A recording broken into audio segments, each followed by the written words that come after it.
I'm here with Kevin Benedict, who just gave an amazing keynote about how mobile is changing the way we do business. And so I'm here to follow up with a couple of questions. What do you think, over the past year, what is the most innovative change to mobile technology, in your opinion?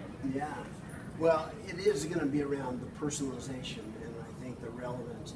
When you open up, and I gave the example up front, when you open up this airline app like Delta Airline, and you get off the plane, it recognizes where you're going, that you're on the plane, whether you're on time or off time, how long, where's your connecting flight, how long is it going to take to walk there, and then be able to present those kind of recommendations to you. Or if you're late, it starts feeding you a list of possible additional flights that you can take, or different flights that you can take. The personalization that makes you in your life more convenient is, I think, some of the biggest changes. So it's not the generic application that simply feeds you generic information and treats you like you're part of one homogeneous generic market, but that you as an individual have a unique flight plan and you need to get somewhere. That's a huge difference. And it's the back-end systems better supporting what mobile apps do.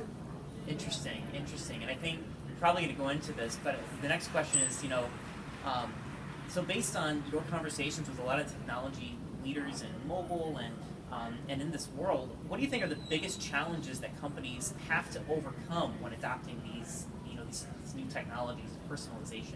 Oh yeah, well, beyond just having the right strategy, which is probably one of the key things, and then having buy-in to that strategy so people see the value, recognize the value, and are willing to prioritize the value, then you can create that strategy. So that's like number one.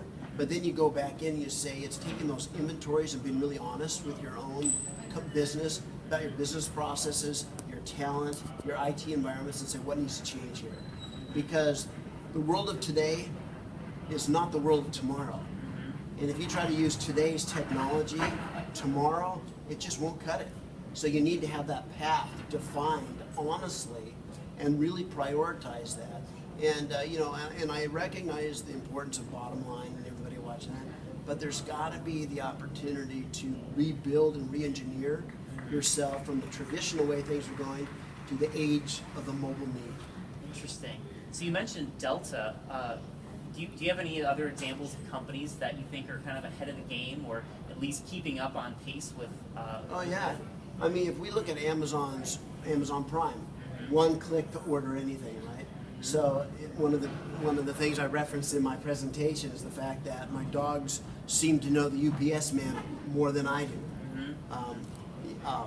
And it's because it's so easy to order. They know what we need. And I look at Amazon's, one of their new services called Amazon Garage. What Amazon Garage asks you as a customer to do and a Prime member is tell them what's in your garage. What kind of cars? What are the ages? What are the miles? And they will start putting your cars on a schedule, maintenance schedule, and all kinds of stuff. And that's being done through a mobile app, but it's these business processes and data-driven business models that are emerging to add value. That is absolutely fascinating. And so, final question, and I'm actually going to steal a question from one of your interviews that I watched last night. So, what do you think are the two questions that enterprises are not asking that they should be? Yeah, and it really is, are we collecting the right data? Because, we talk about if you have the right data, what you can do with it. How you can understand your customers better. You can do better R&D because you know what your customers want and don't have. And you know what the social sentiment is. You know what the brand impression, all that. You know if you have data. So the question goes back out, and that's why I talked about Chrome. Contextually relevant opportunities, moments, and environments. You need sensors, whether digital or physical sensors, out there that's telling you and collecting the data that can actually be used to do to fulfill all these dreams we're talking about. It requires the data.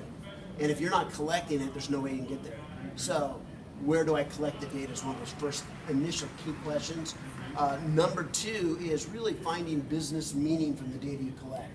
I think the world is full of data in file cabinets, whether digital or physical, and nobody's ever went through and said, what does this really mean about our future success and our ability to compete in this market?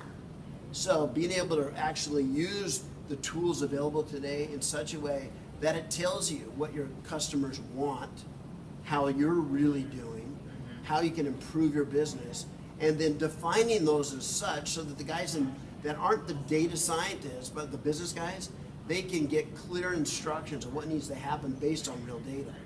And they're just not, it's not there yet. That's the emerging part of the world. And so they're not asking, or they're not recognizing how to do that part. Excellent. Well, Kevin, thank you so much for coming here to the Merit Symposium. Yeah. It's great to have you, and I look forward to seeing more of your YouTube videos and more of what you uncover from your mobile travels. Thanks, Sam. Thank you. Thank you.